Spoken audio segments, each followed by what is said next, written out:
Seth Richards here with Cycle World, and look who I ran into, the legend himself, our UK contributor.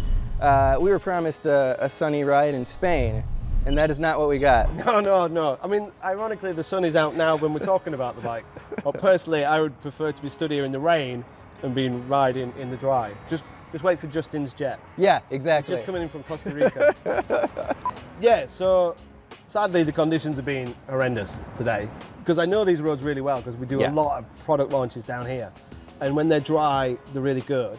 But what's weird around here also is, like, in town it's really slippery on the white lines, and then in the hills you get a bit of grip, and so it's always changing with the grip, which has been interesting to play with the modes. Yeah, exactly. So did you? Yeah, I mean, Ducati does such a good job with the modes, and this particular bike has 4 ride modes, and you can really tell the difference between the modes. If you're in sport, you just have a lot more leeway, and when it kicks in, that intervention is really smooth and easy, but it just ticks it down when you're in wet, which at times it's like, it's absolutely downpouring. Let's throw it in wet and see what it does, and it just gives you that buffer. To me, wet and urban felt pretty similar, because they restrict it to 95 horsepower, and then you get the full 111 in the sport and road. Right. But also, what was quite interesting was it changed the engine brake strategies. So there was quite a lot of engine braking in some modes, and then you kind of went 2-stroke in.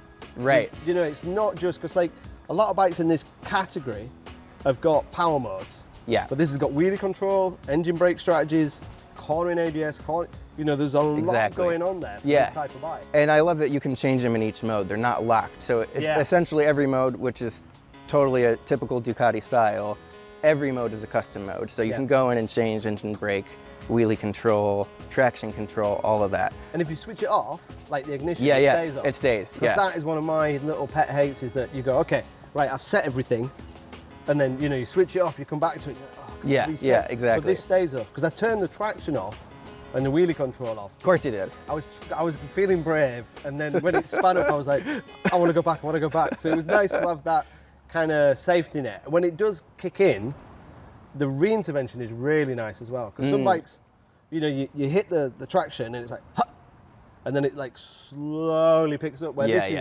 this feels more like performance rider aids than the basic rider aids that you get on some of the bikes. Exactly.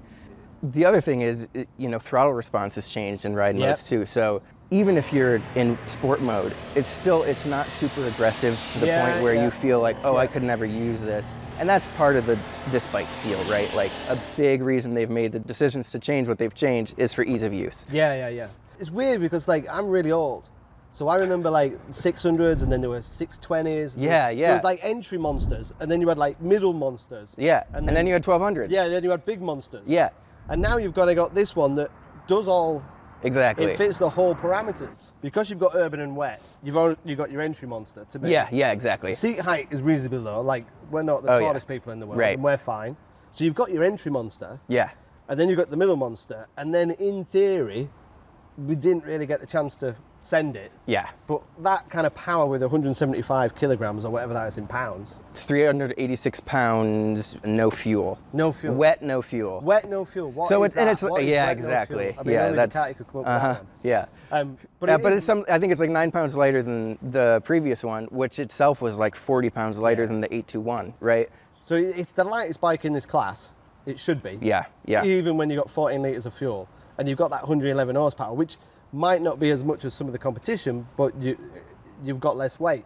So it should have that appeal of the big monster of the old one. But it'd be nice to send it when it is dry. It's interesting because it is sort of Ducati's entry bike now, but it's done in a really Ducati way, right? This is our entry level model, so to speak. It still makes 111 horsepower claimed. As you said, like, if you're a new to Ducati rider and you want to take it easy, you can downgrade the power, you can soften up the throttle response. But then for more experienced riders, there's still a lot there to enjoy. Yeah, it's not a 1200, it gives you different sensations. Yeah. But I don't think any of us were having any problems. I've always said 110, 120 horsepower on the road. Perfect for a street bike. Feels about right. Yeah.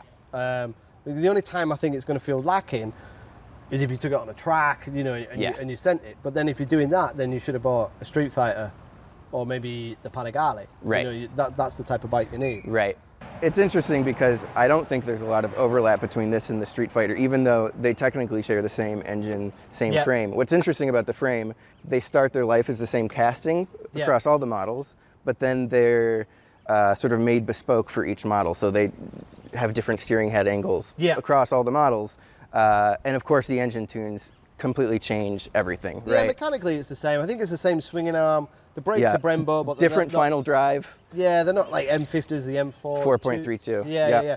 So it's like scaled down a bit. It's interesting because as a journalist, you go, well, why don't you just give us 120 horsepower Monster? Right. But then you'd be too close to the Street Fighter. Yeah. And I think this Monster is gone a little bit softer than the previous Monster. A little bit more plush, a little bit more comfortable. Yep. And I think that's deliberate because the Street Fighter has got easier to ride, so that's kind of come down. Yeah. So now the Monster needs They've to had to come do the down, same thing. Otherwise, they get a bit closer. Yeah. But the only kind of question or interesting point that you might hit on is there is room because it'll be easy to go to one. So historically, they've made an S, an R, a foggy rep. Right, yeah, exactly. Every rep imaginable. There's a carbon one, a bespoke one. Yep. So maybe, I mean, I'm clutching at straws, but it could be an S version, an R version, we could go to 120. Yeah. But then you're getting close to the Street Fighter, so it's... Tell me what you think about engine character and the character of this bike, because that's always been a big talking point with Ducatis, with Monsters. Yeah, it's still got character and it's still got soul, it's still a Ducati.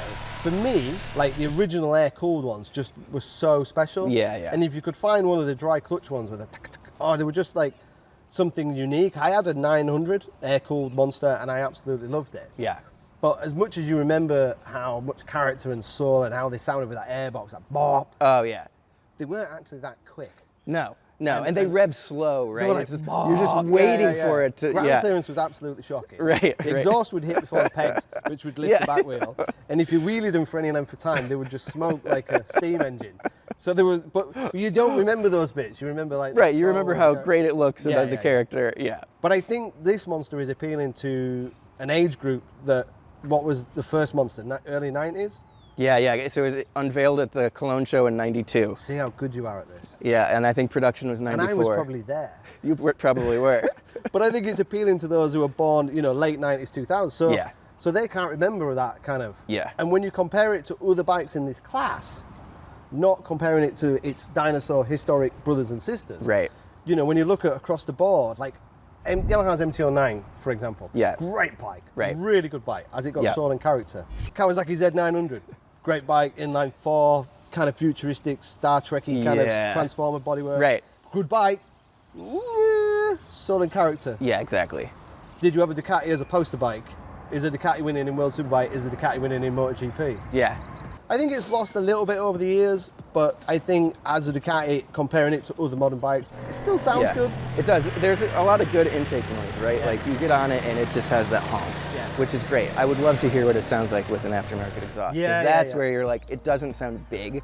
You know what I mean? Like you want to. A little burble when you close it. There is, like in sport mode rather than the other one. I think it was only in sport mode. Yep. Worth mentioning the quick shifter. That was super smooth and worked really I thought the gearbox was maybe one of my favorite aspects of this bike. Just super precise. And even though we talked about spinning, the only time I was spinning it really was in town on the white lines. Yeah. These tires worked well. They did. In the hills. Yeah. I was quite surprised because I've ridden these in the dry, but not in those kind of absolute biblical rivers running across the road. Yeah, rivers, mud, you name it. Yeah, transmission and quick shifter were fantastic. I also really like the clutch feel. I thought it was, one of the things that's nice about a bike that is this sort of low to the ground, narrow and light, is it's so easy at low speeds to maneuver around, and you can feather the clutch super easily with this. Yeah. All those sort of touch points of control, especially for beginning riders, that are so crucial to get right, I think they really did. To sum up, verdict in 3 words? That's difficult, isn't it? Verdict in 3 words. The Ducati wants you to say style, sophistication, performance, but I'm not going to say that. You are really good. Oh, thank you. You paid attention in the briefing. I'm going to say light. Yeah. Refined. Yeah. I'd say usable. Usable is good. Yeah, that's good. Usable. Yeah. It's a real all-round, usable, good-looking, everyday bike. That will make your next door neighbour slightly envious. Yeah, absolutely. Looks like a monster, goes like a monster. Want to ride it in the dry. Yeah, that was horrible. Well, thank you, Chad. I appreciate No worries, it. mate. Yeah. Enjoyed it. Yeah, I'm looking yeah. forward to the group test in California. I don't Yeah, think yeah, I live there. exactly. That's where we're doing it. That's what we want. Cool, man. All right. All right, thank you, sir. Cool, man.